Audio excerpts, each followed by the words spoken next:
Yeah, I think I have tried to put this video out now like 7 times. I have recorded it at least a good 7 or 8 times. And the enemy has been working on me for like the past 2 weeks to the point where I am tired. I am mentally drained. I am physically drained. My emotions are done. The spiritual warfare has been so intense, y'all. I can't even begin to describe it. But let's try to jump into it and hopefully this gets through. So back on the 7th, the Lord highlighted Isaiah chapter 4 and Isaiah chapter 36. Now this comes after I was watching about 30 minutes of that new movie, Mary, that was put up on Netflix, okay? And this is the Mary that is the birth mother of Jesus, right? She was promised to be the vessel to help deliver the Messiah.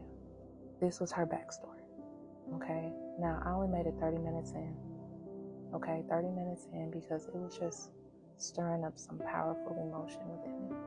Now, today, I received this sign this morning after lamenting and mourning to God, because I'm like, Lord, I'm tired, okay? I'm tired of the attacks. I'm tired of the struggle. It seems like the goalpost keeps moving. The closer I get to the promise, it seems so close yet so far. Like, I'm just tired. Okay, and the sign I received this morning, the minute I just denounced everything that was coming in my life to distract me and hurt me, the minute I denounced it all, I received a message at 10:43 a.m. and it said, love this, as in to say, I love this, right? And 10:43 means, in the Greek, Archangel Gabriel. All right, 10:43 in the Greek concordance means Archangel Gabriel. What's crazy is, in Mary, the part I left off on was where the Archangel Gabriel was battling against Lucifer. Lucifer was trying to attack Mary in the temple of God. Okay, he was trying to provoke her. He was trying to persuade her, asking her, when does she have time for herself? She's such a hardworking, dedicated servant of God, but when does she ever do for herself? He was tempting her. And everything that has been coming to attack me this week was by way of temptation, trying to tempt me back into my past life, trying to tempt me in ways that I have just been fighting left and right. But what's crazy is this past weekend, I was supposed to do something for me. It was the one day I had the chance to do something for me. I was trying to do my nails, y'all, but it got cut short. And I was so angry and upset, but I felt like it was only natural that it got cut short because I was supposed to dedicate that day to God anyway. I woke up that morning saying, God, I'm going to do this. We're going to get this done. He had so much that he needed me to do that I just hadn't been able to get to. And I chose to do something for myself instead. And it got cut short. I have been battling against the devil since then. Every single day. And I'm tired. So for me to get that message today, and it corresponds to the Archangel Gabriel, it brought back that scene where I left off at where Gabriel was battling Lucifer and telling Lucifer to leave Mary alone, right? Stop talking to her, stop trying to tempt her.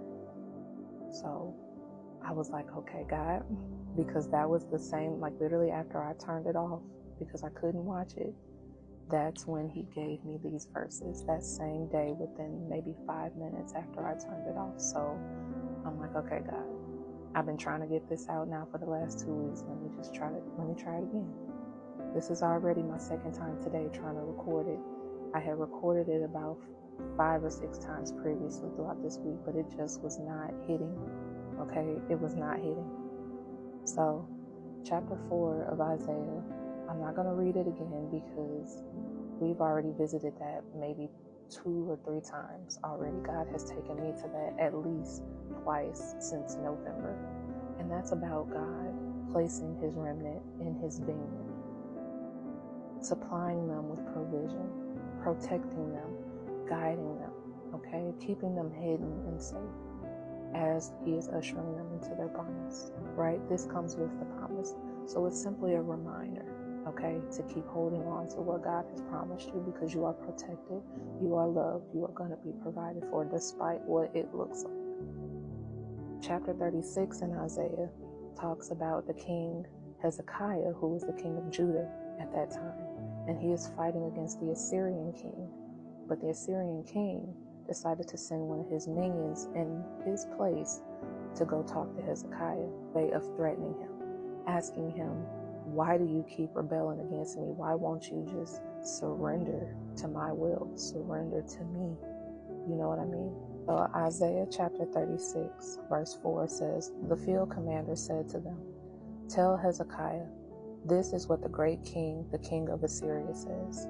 And I want y'all to listen to this as though the enemy is talking to you, because this is the same way Lucifer was talking to Mary, the same way the enemy was attacking me this week. I want y'all to hear these words and hear the devil talking, okay? Because he is definitely moving in this piece. This is what the great king, the king of Assyria, says. On what are you basing this confidence of yours? You say you have counsel and might for war, but you speak only empty words. On whom are you depending that you rebel against me? Look, I know you are depending on Egypt, that splintered reed of a staff which pierces the hand of anyone who leans on it. Such is Pharaoh, king of Egypt, to all who depend on him. Ain't that why God told us to let go of anything tied to our Egypt? Because the enemy gonna try to use it against you every time. But if you say to me, we are depending on the Lord our God, isn't he the one whose high places and altars Hezekiah removed, saying to Judah and Jerusalem, you must worship before this altar? That is the enemy already sowing seeds of doubt. Come now and make a bargain with my master. Come make a deal with the devil. I will give you 2,000 horses if you can put riders on them. Ain't insult to the injury, right? Adding salt to the wound. How then can you repulse one officer of the least of my master's officials, even though you are dependent on Egypt for chariots and horsemen? In other words, how can you call yourself holier than thou, and you still dependent on Egypt for stuff? Furthermore, have I come to attack and destroy this land without the Lord? The Lord himself told me to march against this country and destroy it. In other words, I'm doing you a favor. I'm supposed to be sitting here tearing y'all down bad, but I'm trying to talk to you instead, so that should be a sign for y'all. The enemy. Hezekiah's man says back to this, please speak to us in Aramaic, since we understand it. Don't speak to us in Hebrew, in the hearing of the people on the wall. In other words, don't insult us like that. Don't come speak in our language, because you are not like us. Talk to us in your own language, okay? Don't speak ours. But the commander replied, was it only to your master and you that my master sent me to say these things, and not to the people sitting on the wall, who, like you, will have to eat their own excrement and eat and drink their own urine? In other words, he's like, yo, this message is for everybody. It ain't just for Hezekiah and you. This is how the enemy works. He wants to spread his word to everybody.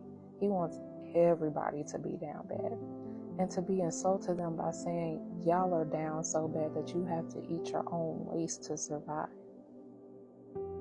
That's just the devil out there, y'all. A lot of God's children, we are already in suffering. We are already in lack.